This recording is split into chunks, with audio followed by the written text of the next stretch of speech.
पण याला महाडचा छबिना असं म्हटलं जातं. आणि छबिना हा शब्द शिवकाळातला, कारण कुठेही यात्रा तुम्हाला कॉमन शब्द असेल पण छबिना ऐकायला भेटणार नाही. याला यात्रा न म्हणतात, छबिना म्हणतात.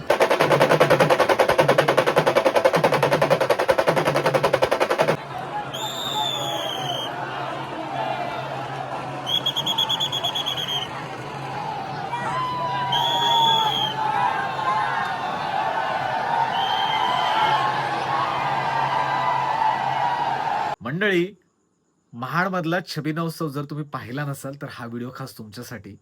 खरं तर मी माझ्या गावातून महाडला पोचलो, काहीच ठरवलेलं नव्हतं आणि त्या ठिकाणी पोचून काय काय झालं, महाडच्या छबिनामध्ये महाडकर कशा पद्धतीने हे छबिना उत्सव एन्जॉय करतात, काय एनर्जी असते आणि एवढी गर्दी कुठून येते, सासन काठ्या नाचवण्याचं म्हणतात ना महाडकरांचे वेड काय आहे, या सगळ्या गोष्टी तुम्हाला या व्हिडिओमध्ये पाहायला मिळतील. त्याचबरोबर झोलाई मातेची पालखी आल्याच्या नंतर जी काही एनर्जी उसळते ना आणि जो काही गोंधळ होतो, भारी. हे सगळं पाहूया आत्ताच्या व्हिडिओमध्ये. चला मंडळी, व्हिडिओला सुरुवात करूया आणि पोहोचूया थेट महाडमध्ये. मंडळी, महाडमध्ये आलोय आणि महाडमध्ये आल्याच्या नंतर कसं झालं, आम्ही बरेच असे होमस्टे वगैरे किंवा हॉटेल्स वगैरे शोधत होतो, पण आमचे मित्र आहेत युट्यूबमध्ये, आमची त्यांची ओळख झाली. फार पूर्वीपासून ते आमचे व्हिडिओज वगैरे बघतात, आम्ही त्यांचे व्हिडिओ बघायचो. परेश रेवाणे, बरोबर ना? रेवणे, अच्छा, परेश रेवणे साहेब आहेत. ऍक्च्युली रेवाणे स्पेलिंग थोडी मिस्टेक झाली. सो त्यांच्या ओळखीने त्यांचे बंधू आहेत, त्यांच्या घरी आपण आता खास बॅग ठेवायला आलो, कारण होमस्टे वगैरे ऑलमोस्ट फुल आहेत. सो त्यांची तुमच्याशी ओळख करून देतो. नमस्कार, तुमचं नाव कसं साहेब? अर्जुन रेवणे साहेब आहेत. तर त्यांच्या आपण घरी आलो आहे. खास त्यांनी आम्हाला ना बॅग आणि आपलं जे काही हेल्मेट वगैरे आपण प्रवासात आणलेलं ते ठेवायला दिलं आहे आणि थँक्यू त्याच्यासाठी. बरं, जत्रा आता सुरू झाली असेल ना?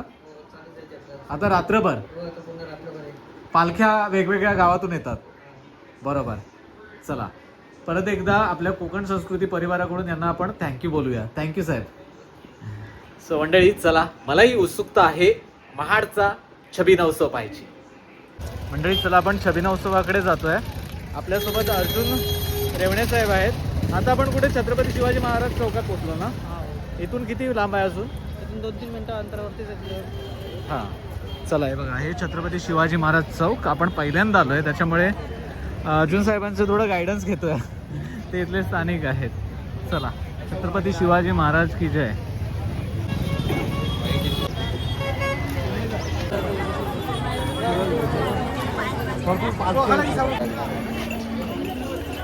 मंडळी, आज जे काही छबिना यात्रा आहे ना, तर तिथे बघा गर्दी बघा किती आहे आज कसं भरपूर अशा पालख्यांचं इथे आगमन देखील होतं. बरीच अशी मंडळी या यात्रेला उपस्थिती लावतात. दुकानं बघा दुतर्फा आहेत, सुसज्ज झालीत एकदम. बापरे, प्रचंड गर्दी आहे आज, प्रचंड गर्दी आहे, जबरदस्त गर्दी आहे.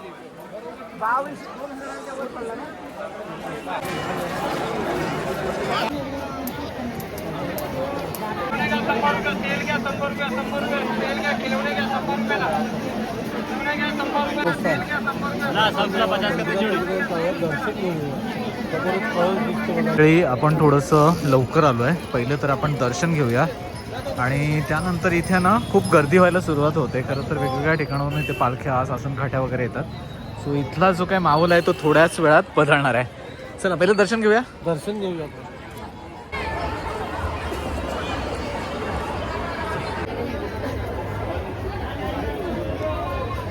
मंदिराच्या आत जाण्याच्या अगोदर आपण आहे ना इथून नारळ आणि बेलपत्र घेतलंय. हा दादा भेटलाय, दादाने थोडी माहिती दिली आहे. थोड्याच वेळात इकडचा माहोल चेंज होणार ना? एकदम चेंज, कारण का देवळाची जेव्हा पालखी यायला सुरुवात होते ना तेव्हा इथे भरपूर गर्दी होती. इथे पाय ठेवायला जागा नसतो. सो आम्हाला असं वाटतं, मी रत्नागिरीहून आलो आहे. आमच्याकडे शिमगोत्सव जोरात असतो, पण फार लोकांना कमी माहिती आहे की महाडमध्ये देखील एवढी मोठी जत्रा असते. महाडमध्ये जत्रा सर्वात प्रसिद्ध आहे. महाड तालुक्यात किमान, बरोबर, त्या ठिकाणी मोठ्या आहेत, पण महाड तालुक्यात महाडची जत्रा प्रसिद्ध आहे. आमच्या इथे मोठा उत्सव होतो, महाशिवरात्रीपासून चालू होतो. महाशिवरात्रीला इथे सकाळी 3 वाजल्यापासून गर्दी असते. त्याच्यानंतर आदल्या दिवशी ते देव जेवणचा कार्यक्रम होतो. देवाला नैवेद्य दाखवलं जातं, दरवाजे बंद केले जातात आणि मग त्यानंतर आपण जेव्हा दरवाजे उघडतो तेव्हा देवाने जेवण जेवलेलं असतं. हे मी पाहिलं व्हिडिओमध्ये. पुरावे असतात अक्षरशः अंगावर काटे येतात, बोलतानाही असतात आणि ते पाहताना तो विलक्षण योग असतो बरोबर. त्यामुळे सर्वांनी या महाडचं दर्शन आज छबिना बरोबर. शेवटचे 2 दिवस छबिना असतो. आपण आलो थोडंसं उशिरा, महाशिवरात्रीला आपण दुसऱ्या ठिकाणी होतो, पण पुढच्या वर्षी नक्कीच येऊन या 3-4 दिवसाचा जो काही कार्यक्रम असतो महाशिवरात्रीपासून तो मात्र दाखवण्याचा नक्की प्रयत्न करू. चला पहिलं दर्शन घेऊया. 10 मिनिटं लागतील ना? 10 मिनिट. चला.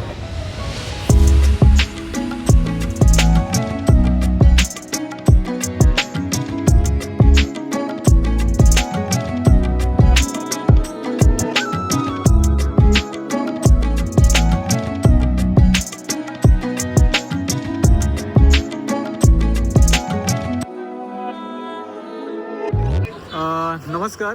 नमस्कार. हा उत्सव कशा पद्धतीने साजरा होतो किंवा कसे सेलिब्रेट करतात महाडकर? तसं बघायला गेलं तर या उत्सवाला खूप मोठी परंपरा आहे, खूप मोठा इतिहास आहे. नेहमी प्रत्येक ठिकाणी यात्रा असं म्हटलं जातं किंवा जत्रा असं म्हटलं जातं, पण याला महाडचा छबिना असं म्हटलं जातं. आणि छबिना हा शब्द शिवकाळातला आहे. कारण कुठेही यात्रा तुम्हाला कॉमन शब्द असेल, पण छबिना ऐकायला भेटणार नाही. याला यात्रा न म्हणतात छबिना म्हणतात. आणि महाशिवरात्रीच्या 2 दिवस अगोदरपासून हा उत्सव सुरू होतो. तो त्याच्यानंतर 2 दिवस इथे देवात कीर्तन असतं. त्याच्यानंतर आज जी यात्रा आहे छबिना झाल्यानंतर आज महाड परिसरातले जेवढी छोटी मोठी मंदिरे आहेत ती सगळी मंदिरं पालख्या घेऊन इथे येतात. त्याच्याबरोबर या सासणकाठ्या असतात. महाशिवरात्रीच्या दिवशी सासणकाठ्या आणि पालख्या घेऊन यांची मिरवणूक पूर्ण महाड शहरातनं सुरू झालेली असते. गावदेवी जातमाता ही वीरेश्वरांची बहीण, ती भावाला भेटायला येते आणि तिचं स्थानापन्न इथे या कोटेश्वरी मंदिरामध्ये होतं. अशा पद्धतीने हा खूप मोठ्या प्रमाणात हा उत्सव साजरा होतो. झोलाई माता म्हणजे जिला एक खूप मोठं काय म्हणतात प्रसिद्ध पण आहे, नवसाला पावणारी पण आहे आणि तिला ह्या देवस्थानामध्ये खूप मोठा मान आहे. झोलाईची पालखी जी सकाळी विनेऱ्यामधनं निघते ती छोटे छोटे गावांचे स्टॉप घेत पुढे येते आणि पुढे आल्यानंतर महाडला भोई घाटावरती थांबते आणि तिथनं आल्यानंतर त्याची गाडी तळ्यातनं मिरवणूक आपल्या मंदिरामध्ये येते. अशा पद्धतीने झोलाई इथे येऊन विराजमान होते. माझं नाव नितीन गुरव. आम्ही मंदिराचे पारंपरिक पुजारी आहोत आणि आम्ही सगळे गुरव जे गुरवकी करणारे आहोत ते ह्या सगळ्या ह्याच्यात नेहमी एकत्र असतो. हे जे काय आता खाली खाली तुम्हाला दिसतंय ना ते थोड्याच वेळात भरून जाणार आहे. गुरव साहेब तयार आहेत ना? महाड मधला छबिना पाहिला. तर ते इकडे जत्रा म्हणत नाही किंवा यात्रा म्हणत नाही, शिवकालीन शब्द आहे. मगाशी सांगितलं त्याने छबिना म्हणतात.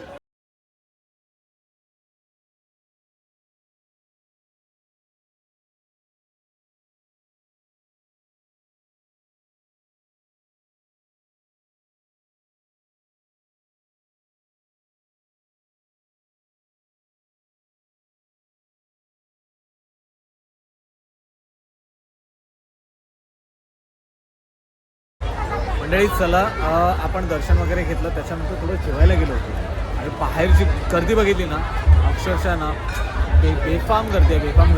ती जर गर्दी या परिसरात एकवटली ना तर किती गर्दी म्हणजे चिंगरी होते अक्षरशः. आता ते सगळ्या गोष्टी आपण पुढे पाहणारच आहोत. पालख्या येतील, भरपूर गर्दी वगैरे येईल, त्यांच्यासोबत भक्त भाविक अनेक सासनकाठ्या देखील वेगवेगळ्या ठिकाणावर येतात. सो आपल्या इकडे दादा आहे, त्याचं दुकान आहे. दादा नाव सांग. सुरेश कदम.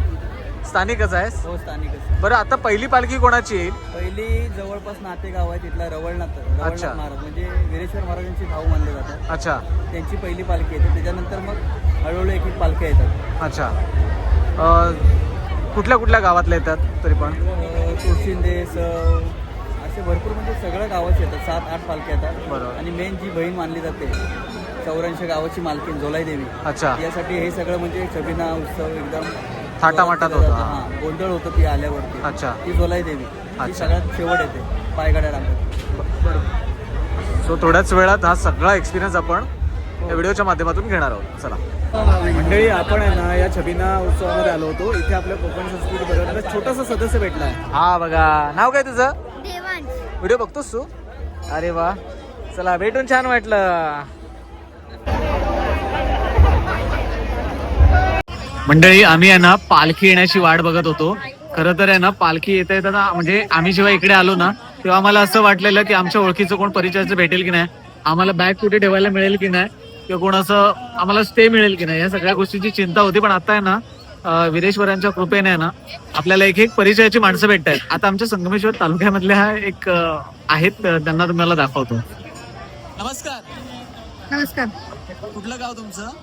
माझं माहेर आहे संगमेश्वर तालुक्यातलं परसुरी गाव. परसुरी. आणि इकडे सासर सासर इकडे. आहे. अरे वा, आमच्याच तालुक्यातले आहेत. भेटून छान वाटलं तुम्हाला.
आहे